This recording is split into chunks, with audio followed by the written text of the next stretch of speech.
ବର୍ଷର ଭଲ ସୁଟିକୁ ଜବରଦସ୍ତି ଏମିତି ଏକା ଏକା ଅଛି କେତେ ଦିନ ମତେ ବାପସ ନେବାକୁ ଅଚିନ୍ତା କରିବୁ ସେଇଥିପାଇଁ କହୁଛି ତୁ ଆଉ ଥରେ ବାହା ହବୁ ମତେ ବାପର ପରିଚୟ ଦବୁ ତୁ କଣ ସତରେ ପାଗଳି ହେଇଯାଇଛ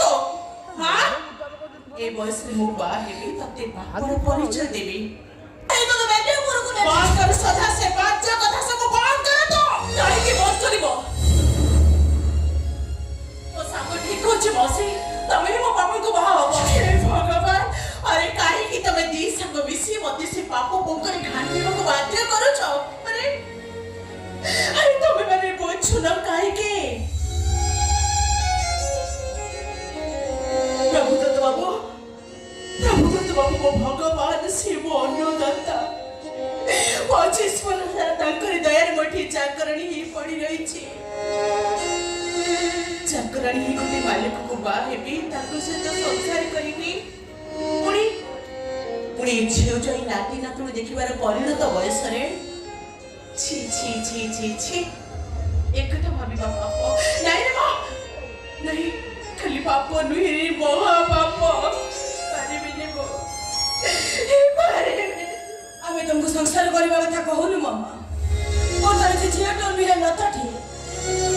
ଲତାଟିଏ ବଢିଆ ପାଇଁ ଯଦି ଗଛର ଆଶ୍ରୟ ଦରକାର ନାରୀଟିଏ ବଞ୍ଚା ବଞ୍ଚା ପୁରୁଷର ଆଶ୍ରୟ ଦରକାର ସ୍ୱାମୀ ସ୍ତ୍ରୀ ସମ୍ପର୍କର ମାନେ ନୁହଁ ଦେହର ମିଳନ ଆଖି ସହ ଆଖି ମନ ସହ ମନ ଆତ୍ମା ସହିତ ଆତ୍ମାର ମିଳନ ଏମିତି ଏକ ନିଆରା ସମ୍ପର୍କରେ ବାନ୍ଧିବାକୁ ଆମେ କହୁଛୁ ଆମେ ଦି ସାଙ୍ଗ କାଲି ସକାଳେ ବାହା ହେଇ ଶାଶୁ ଘରକୁ ଚାଲିଯିବୁ ବୁଢା ବୟସ ଆପଣ ପରସ୍ପର ଦୁଃଖ ସୁଖ ବାଣ୍ଟିବାକୁ ସାଥିଟିଏ ଦରକାର ବାହାର ଲୋକଙ୍କ ନାହିଁ ଡାକରା ତମ ଦୁଇଙ୍କ ଭବିଷ୍ୟତକୁ ଆଖିରେ ରଖିଲେ କହୁଛୁ ମାମା ଆପଣଙ୍କୁ ବାହାବାକୁ ମନା କରୁନି ତୁ ମାଉସୀ ପିଲାଟି ବେଳରେ ମୁଁ ମୋ ମାକୁ ଦେଖିନି ତମେ ମୋ ବାପା ହେଇ ମତେ ଶାସନ କରିଛ ମୋ ମା ହେଇ ମତେ ମମତା ଦେଇଛ ନିଜ ଛାତିରେ କ୍ଷୀର ନିଗାଡ଼ି ମତେ ମଣିଷ କରିଛ ତମକୁ ମୋ ବାପାଙ୍କ ଚରିତ୍ରକୁ ନେଇକି କଣ କହିଲେ ମୁଁ ସହିପାରୁନି ମନା କରୁନି ମାଉସୀ ମୋ ବାପାଙ୍କୁ ବାହା ହେଇ ମୋ ସାଙ୍ଗକୁ ପିତୃ ପରିଚୟ ଆଉ ମତେ ତମକୁ ମା ଡାକିବା ସୁଯୋଗ ଦେବାକୁ ମନା କରୁନି ମନା କରୁନି ମାଉସୀ ମନା କରୁନି ତମେ ମତେ କେହି ବାଧ୍ୟ କରେନି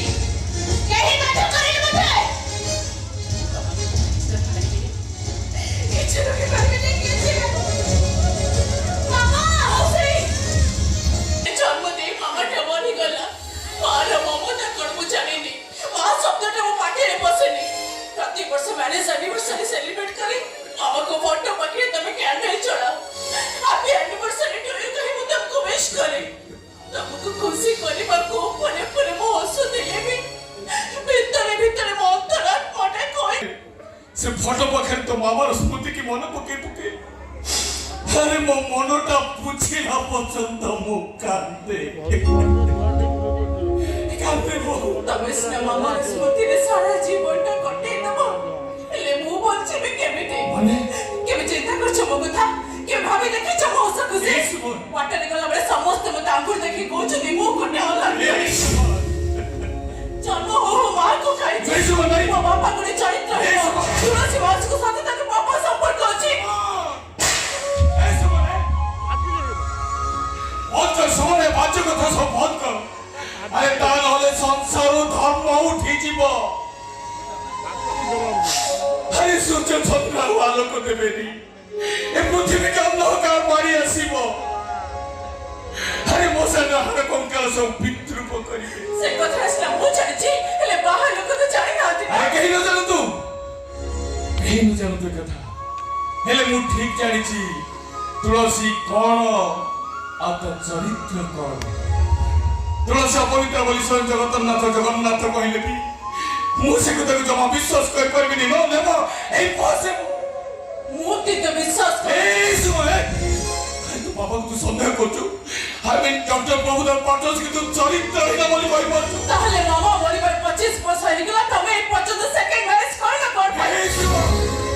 କାହିଁକି ମାମାର ସ୍ମୃତି ନିଜେ ଯାଉଛ ମତେ ବି ଚଳି ଯାଉଛ ମୋର ମାମା ଟିକେ ଦରକାର ବାପା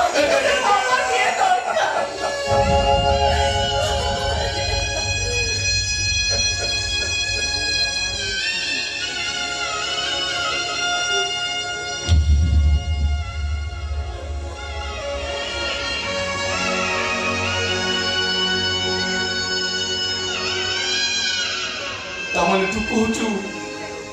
ଏ ପରିଣତ ବୟସରେ ମୁଁ ବାହା ହେବି? ନାଇଁ, ତୁଳସୀ ମାସକୁ ତମେ ହିଁ ବାହା ହବ। ନାଇଁ ସୁମନ, ନାଇଁ। ତୁମକୁ ମନ ବିଷୟ ସଚେତ ବାବା।